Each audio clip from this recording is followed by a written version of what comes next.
Hey folks, thanks for tuning in today. Just a very quick video, and you might have already heard about this anyway if you're subscribed to the Daddygate podcast, because we covered it in episode 7. If you're not subscribed to the Daddygate podcast, feel free to do so. I'll put a link down below. But quite a humorous development occurred recently in the court case where Sonia Poulton is being sued by a former MP. Now there's other elements to that case as well, but I'm going to hold off on my opinion at the moment just until more information comes out, at which point I will be talking about it. But you can get a lot more information about the case on the Witchfinder General blog, which I will link below, and also on the Spin vs Truth blog as well, which I will also link below. And there are of course other sources as well. I'm not claiming that any of these sources are the ultimate source to use, but they are sources among other sources.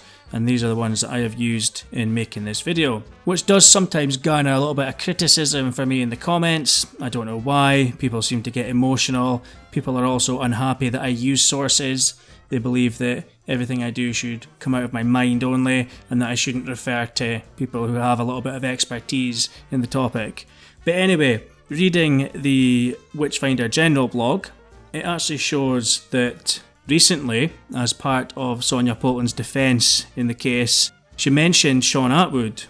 Specifically, she refers to the old rumour that he buys his subscribers, except she doesn't mention it as a rumour. She just speculates that it's quite possible that Sean Attwood buys subscribers, due to how common it is apparently on YouTube to buy subscribers and likes. Now, I wasn't aware that that was common, because people who buy subscribers get hardly any interaction on their videos, and it makes their channels look like they're dying, or it makes their channels look as if something isn't right about them. So most people know that buying subscribers is dumb. But this video is just for the bants. I don't really care if Mr. Attwood does buy subs or not. That is actually what I'd expect from Mr. Attwood, but that's just me. I've got a low opinion of the man, but I don't care if he does or he doesn't. I'm over that. But these comments from Sonia did make me take a little gander at Attwood's channel, and sure enough, it looks like he gets poor interaction, let's say, from his audience.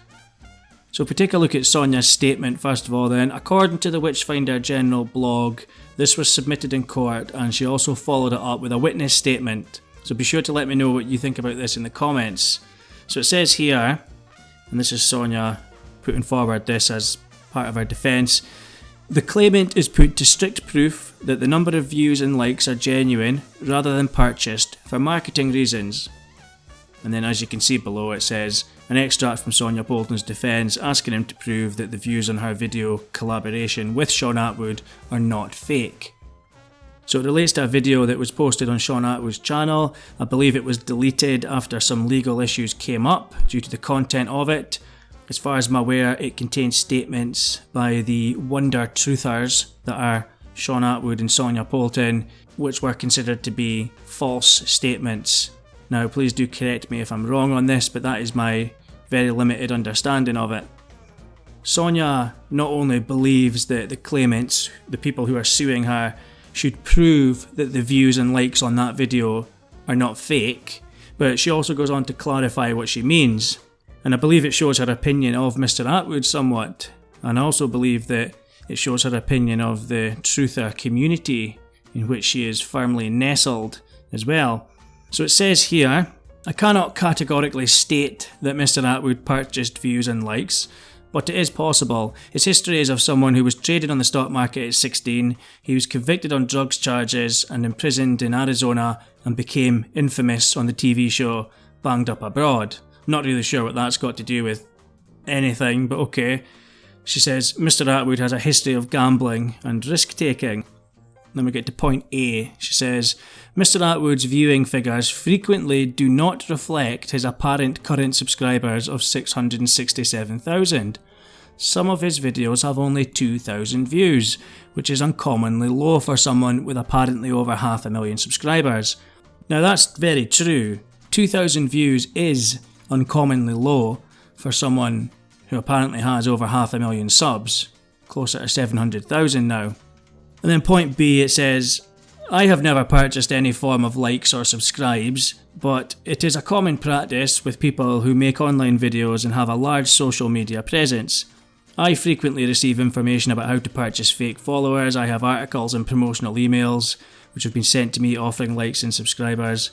So basically she's getting spam emails and she thinks that is what everyone does. She also says all the biggest names on social media, including the Kardashians, are suspected of purchasing followers and subscribers. Is that true? I don't even think that's true. All the biggest names on social media, so every single one of the biggest names on social media are suspected of purchasing followers and subscribers. It's quite a sweeping statement to make in court, and apparently this was a witness statement, this bit, and it's passed into the public realm, so we're allowed to talk about this. I'd find it very odd that she has said that all the biggest names on social media, not some of them, but all of them, and then she says including the Kardashians. Well, if you're talking about all the biggest names on social media, why do you even have to say including the Kardashians are suspected of purchasing followers and subscribers? But by who? Who suspects them of that? I've never heard that all of the biggest names on social media are suspected of purchasing followers and subscribers. She says it's a known marketing strategy for those who are supported by their social media income, such as Sean Attwood. It's not a very good strategy if that is the case. That's a bit like buying 100 copies of your own book every month. It's like those people who just create a limited company so they can be named as a company director, and then they've got to pay £100 a year for their accounts or whatever, even though they've got no business. It's just all about looks and image. It's not actually making money for you. And if you're buying subscribers to the extent that it's boosting your channel up to a much higher subscriber count than it naturally has, you're not going to get any money out of that. So basically she does have no evidence that Sean Attwood buys subscribers. She just posited it in court, and it says here, as you can see on the blog at the bottom there, Sonia has no hard evidence anyone faked views, but speculates Sean did because some of his videos had relatively low views for his subscriber base. So that is true, she has no evidence, but she seems to think that her former business partner, and that's what we have to remember, this is his former business partner saying this, she seems to push the point pretty hard that she certainly believes it might be possible. And if she had these suspicions in the first place, it does make you wonder why she worked with him when she's meant to be all about exposing truth.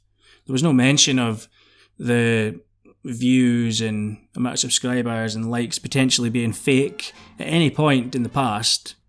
Now, I'm not saying it's not true. That's the other thing. It's been mentioned in court by a former business partner of Mr. Attwood. She may know what she's talking about. So this video is just for a bit of a laugh. I'm not saying that Sonia's lying, and I'm not saying that Sean Attwood buys subscribers. It's just something that we don't know, but it's very funny that a former business partner of his has speculated like this so openly. And as a result of her speculation, I thought I'd do a little bit of research of my own, and by research I mean clicking on Shawnee Boy's channel. And at the time of looking, the first video which came up had 429 views on it in 3 hours. Now, to be fair, his video views are all over the place, but 429 views is noteworthy in how absolutely dire it is. It's remarkably low engagement. Now, I worked it out because I'm a nerd, as Wheezy says, and it came to 0.06% of his audience that had watched that video in the first 3 hours. So, statistically zero. Almost none of his audience had watched that video. That is not something you see on channels which are subbed to the hilt by enthusiastic, eager viewers, let's say. And quite interestingly as well, for someone who's so proud of his YouTube channel, Mr. Attwood does not appear to have been awarded a silver play button from YouTube to mark his first 100,000 subscribers. This was pointed out in the live chat over on the What Is Truth podcast. I can't remember who actually mentioned it, apologies, but it's a very valid observation. He's got all his books behind him. He likes to talk about what a genius he is when it comes to business, but no play button. You would think he'd be proud of this play button if he'd been awarded it. It's safe to say that he hasn't received a play button from YouTube, and YouTube does not award play buttons in cases where they believe a channel's stats have been artificially inflated, but there are of course other reasons as well that they may not have awarded it, and there are some possibilities, I suppose, that he has been awarded it and just decided not to display it, although I find that extremely unlikely. So not to go on too much about this here, because as I say, there is a large mixture of videos on his channel, but there was another one I found which had 3,754 views in almost 12 hours, so it was half of 1% of his audience had watched that video in 11 hours, and it only had 33 comments on it. So 33 comments on a video in 12 hours on a channel with almost 700,000 subscribers. I just wouldn't expect any of his videos to do so badly on a channel of that size. As I say, there are other things that might explain it. It may be that all the subscribers are only there for the child abuse content and not the gangster content, or it may be all of his audience are now US based and they're not interested in British gangster stories. There are explanations that we could put forward, but these numbers are still exceptionally low, 0.06%, 33 comments in 12 hours. To me it looks like a large part of his subscriber base just doesn't interact at all, and it's not something I would have taken much of a look at had it not been for these comments by Sonia in court. And these low figures, especially on the gangster content, shall we call it, they make me wonder why these gangsters even want to go on Attwood's show. I don't know why these men would want to be seen on his show. They cannot be getting much benefit out of it, and do they even know that Mr. Attwood took advantage of a female podcast guest, an autistic woman, by recreating her abuse, which he filmed in his home, and then put on a prostitution website? Do they know about that and think it's perfectly acceptable, or are they just being kept in the dark by it? I'm going to give them the benefit of the doubt and say it's probably the latter. They probably don't actually know, because it's been pretty well hidden now, especially when you look at what's happened recently to the What Is Truth channel and the Daddygate podcast as well. Both have been hit with copyright strikes for videos which were totally fair use. Videos breaking down Attwood's actions for the purposes of admittedly extremely harsh criticism and mockery. Now, Wheezy, who does the Daddygate podcast with me and who runs the What Is Truth channel, has received, I think, 6 copyright strikes from Attwood and some cameraman guy.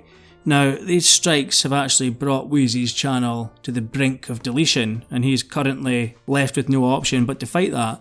But to me, it shows that Attwood and his cronies are using pretty much any tool that they can to try and remove criticism and the highlighting of the Daddygate situation by smaller channels. I personally don't believe that they acted in good faith at all when they issued these strikes, and I consider it very unsportsmanlike.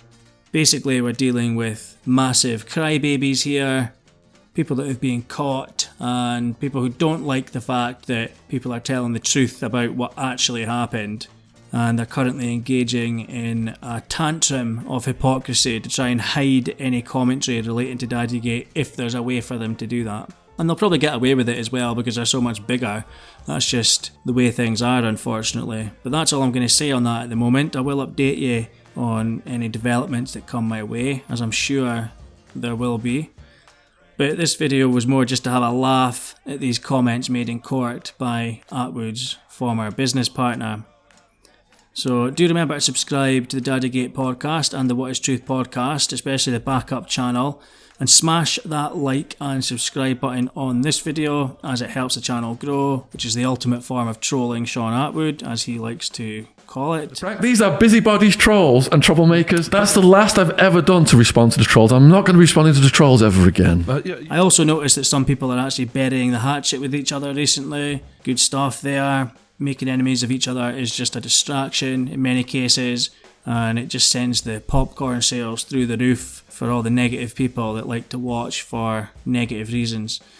But I do appreciate you all for tuning in, even the emotionally over-invested people in the comments who give me life advice, such as stop focusing on Sean Attwood because taking advantage of autistic women is fine, as is striking down videos which talk about you taking advantage of autistic women. And apparently it's time to move on. But as long as my comment section gives you an outlet to practice your sassiness, then who might stop you?